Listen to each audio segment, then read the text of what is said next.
by Andra Brosh, Ph. D. A man cannot be comfortable without his own approval. Twain being a people pleaser has been a chronic issue for me for years, but I think I've finally nailed how to stop this self-effacing behavior. When I look back, I could attribute it to many things.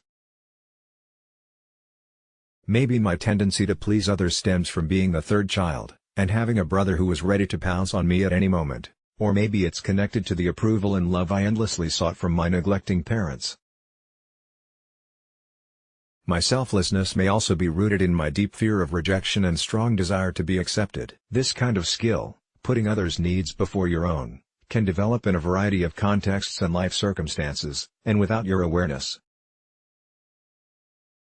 However, there is usually one common denominator that will help you get to the bottom of this issue without too much digging in your past. Your need to please others is essentially a defense against the fear of abandonment.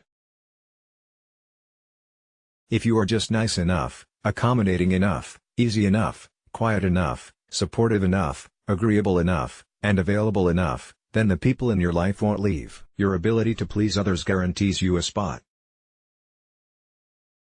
Staying in their good graces, being on their good side, and acting obediently is an assurance that they won't find a reason to discard you.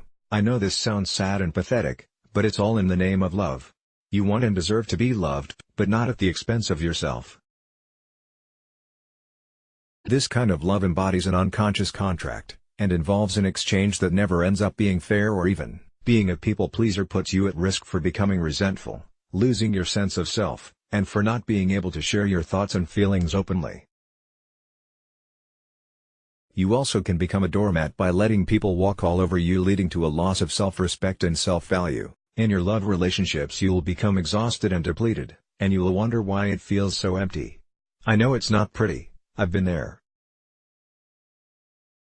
The good news is that there are some clear steps you can take to change. Here are 5 ways to start pleasing yourself instead of others. 1. Uncover your fears before anything else. You need to figure out what you are afraid of. Is it disappointing others? Losing love? Not being liked? Once you know what you are defending against, you will be able to work through these issues, which most likely stem from your past. 2. Learn to say no. The word no has a negative connotation most of the time, but it's actually a way to set a boundary. Even a toddler uses the word no to differentiate his sense of self. It's hard to say no, and sometimes we can't, but drawing the line in the sand when we need to is a healthy practice, and it lets other people know our limits. 3. Speak up. People pleasers tend to have a hard time expressing themselves openly and honestly. It's scary to share your feelings when you think they will cause conflict or drive the other person away. Rocking the boat and upsetting the status quo is a natural and healthy part of growing in your relationships. You will need to work on speaking up for yourself and taking a stand if necessary. It will feel harsh at first, but you'll get used to it soon enough. 4. Come from a place of desire, not obligation. When you are trying to learn how to set boundaries and say no, you will be forced to really ask yourself what you want and need. This may be something you have never considered before, so it will seem selfish and weird at first. Make choices as opposed to fulfilling obligations. There are always things you have to do, but you are always choosing. 5. Know who you're dealing with. If you've been a pleaser for a while, then the people in your life will be used to it.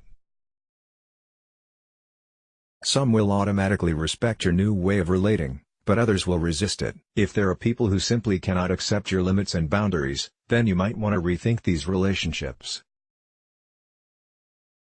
Some relationships work for a reason, but the reason isn't always healthy. Source: Purpose Fairy. Let's block ads. Why?